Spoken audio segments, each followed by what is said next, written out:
दोस्तों, मैं हूं परमात्मा भारती। स्वागत करता हूं आपका अपने YouTube channel PPV math topic में।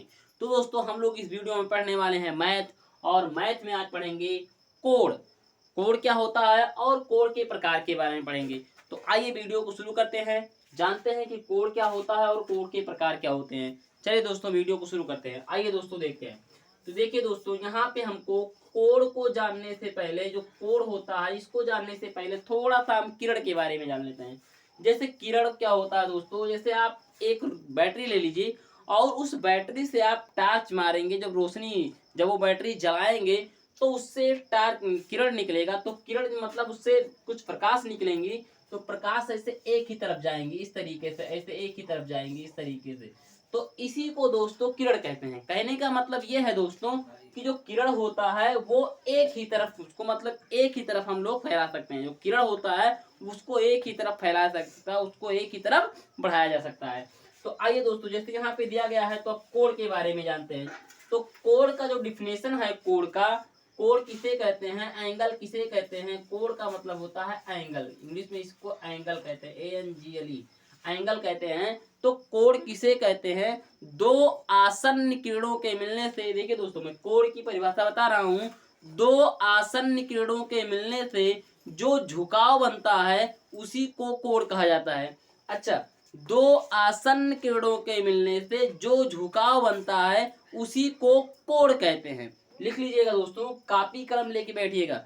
दो आसन्न किरणों के मिलने से, अब देखिए आसन्न एक शब्द आया है, आसन्न। तो आसन्न किसे कहेंगे, जैसे यहाँ पे एक कोण ये है और नहीं, ये किरण ये है, दो आसन्न किरणों, अब किरण है ना तो दो किरणें हैं, तो एक किरण ये हो गया और दूसरा किरण ये हो गया।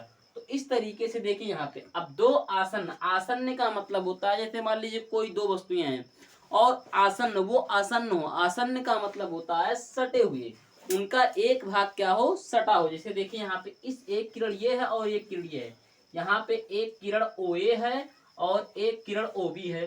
तो OA और OB का बिंदु O, देखो यहाँ पे बिंदु O सटा नहीं हुआ है, एक दूसरे से सटे नहीं हुए हैं। तो इस तरीके से झुकाव मिला है, यहाँ पे झुकाव मिला है, इसी को क्या कहेंगे, कोण कहेंगे। ये हमारा क्या हो जाएगा, कोण हो जाएगा। इसी को हम लोग क्या कहेंगे, कोण। तो कोण की परिभाषा यही है कि दो आसन्न किरणों के मिलने से जो झुकाव बनता है उसी को क्या कहते हैं, कोण कहते हैं। अब देखिए कोण जो है, कोण कई प्रकार के होते हैं। जैसे देखिए यहाँ पे कोणों के प्रकार यहाँ पे दिया गया है, कोण कई प्रकार के होते हैं। कोण के प्रकार में पहला कोण क्या है, पहला कोण है शून्य कोण, दूसरा क्या है न्यून कोण, तीसरा क्या है सम कोण, चौथा क्या है अधिक कोण, पांचवा क्या है सरल कोण या इसी को रिज कोण के नाम से भी कहते हैं, छठवां क्या है बृहत कोण, सातवां क्या है संपूर्ण कोण। चलिए देखते हैं अब इन सबको कैसे पहचानेंगे। शून्य कोण क्या होता है, न्यून कोण क्या होता है, सम कोण क्या होता है, या फिर अधिक कोण क्या होता है, या फिर सरल कोण या रिच कोण किसे कहते हैं, या फिर बृहत कोण किसे कहते हैं, या फिर संपूर्ण कोण किसे कहते हैं। आइए दोस्तों एक एक के बारे में हम लोग जान लेते हैं। तो यहाँ पे देखिए कोण तो आप लोग के समझ में आ गया होगा। कोण की परिभाषा आप लोग वीडियो को पॉज करके, वीडियो को रोक रोक करके इसकी परिभाषा आप लिख लीजिएगा। चलिए देखिए शून्य कोण किसे कहते हैं, पहला नंबर हमारा आ गया शून्य कोण। शून्य कोण मतलब जैसे वह कोण जिसका मान 0 अंश हो, वह कोण जिसका मान 0 अंश हो उसे शून्य कोण कहते हैं। वह कोण जिसका मान 0 अंश हो उसे क्या कहते हैं, शून्य कोण कहते हैं। वह कोण जिसका मान 0 अंश हो उसे शून्य कोण कहते हैं। देखिए दोस्तों, मैं 3 बार 4 बार बोल रहा हूं ताकि आप लोग इसको सुनिए और आपके दिमाग में तुरंत बैठ जाए, इसीलिए मैं इसको 3 बार 4 बार बोल दे रहा हूं। तो जैसे यहाँ पे शून्य कोण के एग्जाम्पल में, जैसे यहाँ पे शून्य कोण, यही हमारा क्या है, शून्य कोण हो जाएगा। ये हमारा क्या हो जाएगा दोस्तों, ये हो जाएगा शून्य कोण। इसको क्या कहेंगे, शून्य कोण कहेंगे। ये हमारा हो जाएगा शून्य कोण, ये हमारा क्या हो जाएगा, शून्य कोण।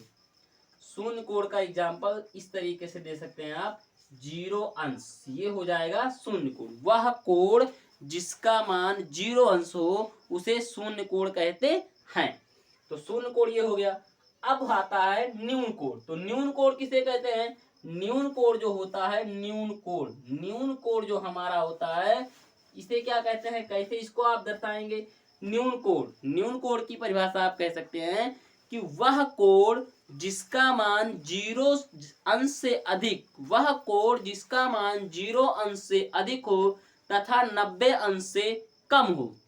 वह कोड जिसका मान 0 अंश से अधिक हो और 90 अंश से कम हो, उसे न्यून कोड कहते हैं। उसे न्यून कोड कहते हैं।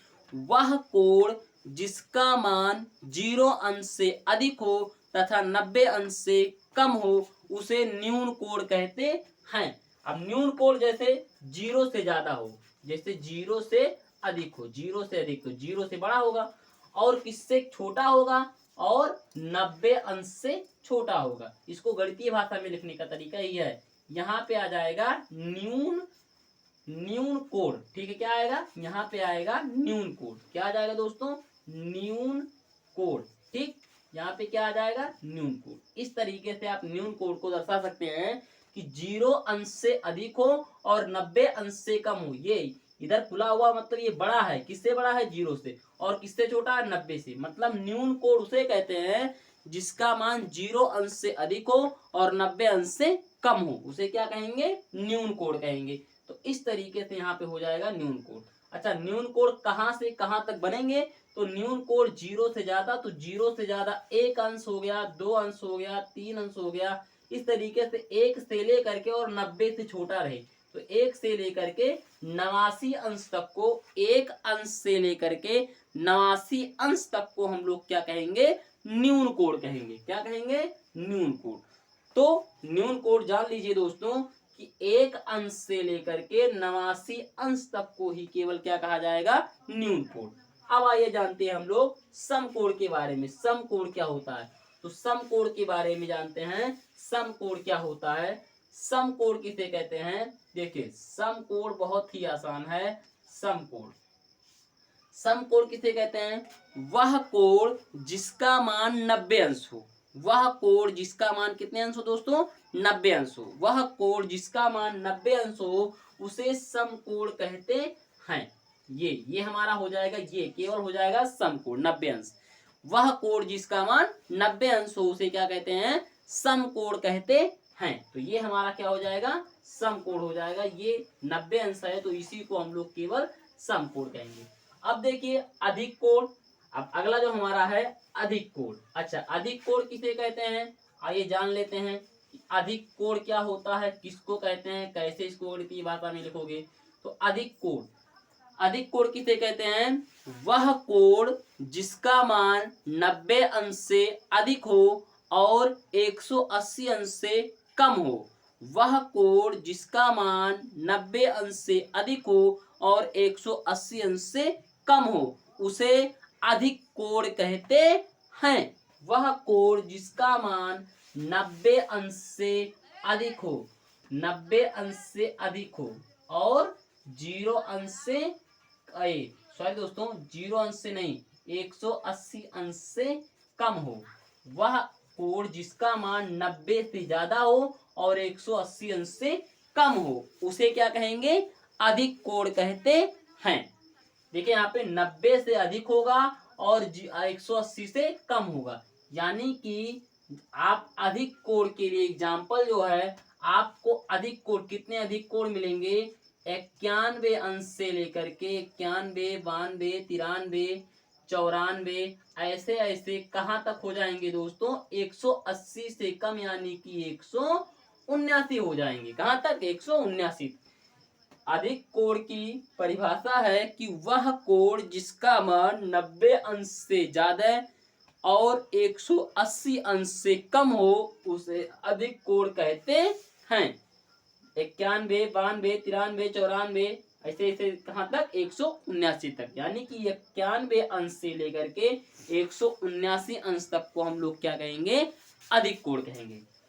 अब आइए जानते हैं सरल कोड, या इसी का एक दूसरा नाम है रिजु कोड। सरल कोड या इसी का एक दूसरा नाम क्या है दोस्तों, रिजु कोड है। सरल कोड या रिजु कोड। तो सरल कोड किसे कहते हैं, वह कोड, सरल कोड, सरल कोड होता है वह कोड जिसका मान 180 अंश हो। वह कोड जिसका मान 180 अंश हो, उसे सरल कोड या रिज कोड कहते हैं। वह कोड जिसका मान 180 अंश हो उसे सरल कोड या रिज कोड कहते हैं।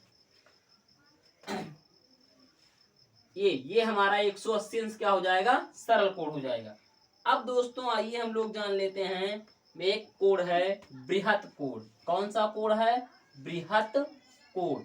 तो बृहत कोड किसे कहते हैं, देखिए दोस्तों, बृहत कोड जैसे अधिक कोड बना था 90 से अधिक और 180 से कम, तो बृहत कोड इसी तरीके से है कि वह कोड जिसका मान 180 से अधिक हो और 360 अंश से कम हो।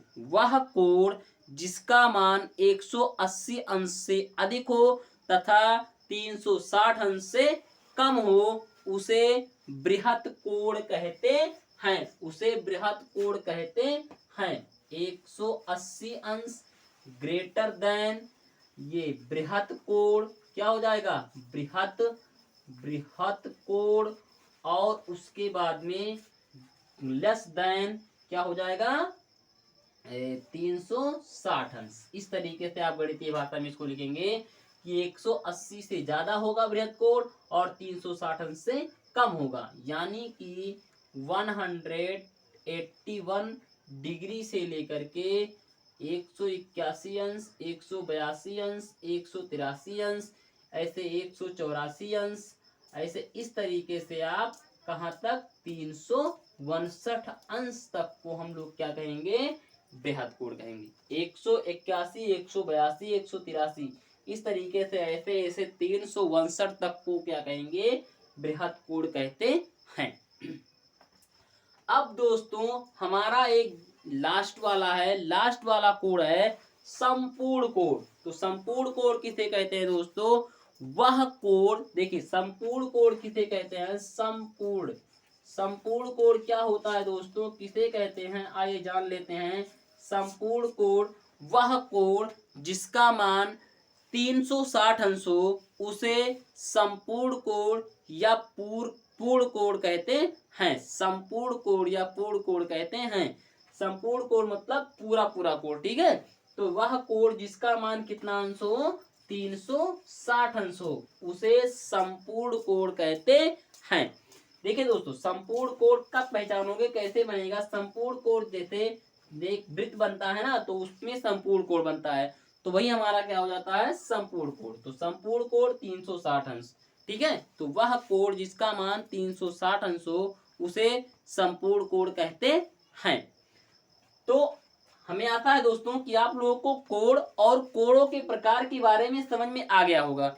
तो ये सब जैसे मान लीजिए कोड है, कोड के प्रकार में इस तरीके से शून्य कोड, न्यून कोड, सम कोड, अधिक कोड और सरल कोड और बृहत कोड, संपूर्ण कोड, इन कोडों के बारे में मैंने आप लोगों को बताया। अगर आपको कहीं भी डाउट है तो आप कमेंट करके पूछ सकते हैं, कमेंट बॉक्स में कमेंट करके पूछ सकते हैं। और दोस्तों अगर ये वीडियो पसंद आया हो तो अगर आप चैनल को सब्सक्राइब ना किए हो तो चैनल को सब्सक्राइब करके ऑल पे बेल आइकन को कर लीजिए। तो दोस्तों मिलते हैं अगले वीडियो में एक धमाकेदार वीडियो के साथ। जय हिंद दोस्तों, जय भारत।